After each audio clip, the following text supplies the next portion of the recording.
Sveiki, pristatau Jums naują kursą interaktyvių užduočių kūrimas su nemokama programa Genially.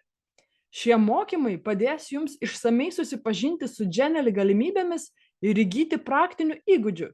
Visos interaktyvios užduotis yra sukurtos su nemokama versija ir jas išmoksime susikurti seminaro metu. Pasižiūrėkime. Pirmoji užduotis, kas prasideda iš raidės. Šios užduoties kūrimo metu išmoksime susikurti foną, įkelti vaizdus, juos koreguoti, pridėti tekstą bei dirbti su tekstu. Susipažinsime su interaktyvumo galimybėmis, mygtukais, nuorodomis, papildomų puslapių kūrimais. Antroji užduotis – katė. Išmoksime dirbti su garsu, įsirašyti save, karpyti garsą, valdyti jo atsiradimo vietą ir laiką. Taip pat išmoksime dirbti su animacijomis ir perėjimais. K, A, T, E. Perskaityk skiemenis. K, T. Perskaityk žodį. K, T. Parašyk žodį katė. Parašyk žodį katytė. Įrašyk praleistą raidę. Trečioji užduotis – gyvatėlė. Šiek tiek daugiau apie interaktyvumo galimybės. Išmoksime susikurti štai tokią užduotį su kauliuku. Kaip įterpti papildomus klausimus?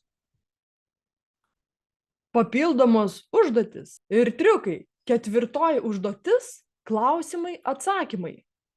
Išmoksime susikurti štai tokias užduotis ir įterpti atsakymus. Arba atsakymus galime įrašyti.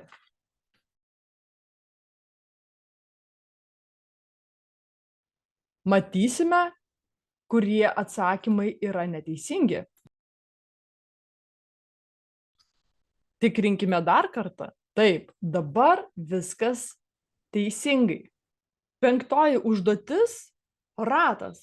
Su ratu galime sugalvoti daugybę žaidimų ir jo panaudojimo galimybių. Galbūt ši užduotis? Pasakyk, koks čia gyvūnas. O gal, kas atsakinės šiandien pirmas? Ir dar vienas triukas. Mes galime įtraukti anketas ir gauti grįžtamąjį ryšį.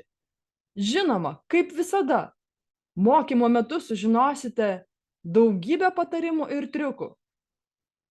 Išmoksite išsaugoti ir bendrinti savo sukurtas užduotis. Sužinosite, kaip išvengti dažniausiai pasitaikančių klaidų, kur ieškoti nemokamų resursų bei idėjų, įkvėpimų. Klausite, ar susikursime visą tai su nemokama programa? Tikrai taip. Viską darysime tik su nemokama programa, kuria ir toliau galėsite dirbti nemokamai. Skanuokite QR kodą ir registruokitės.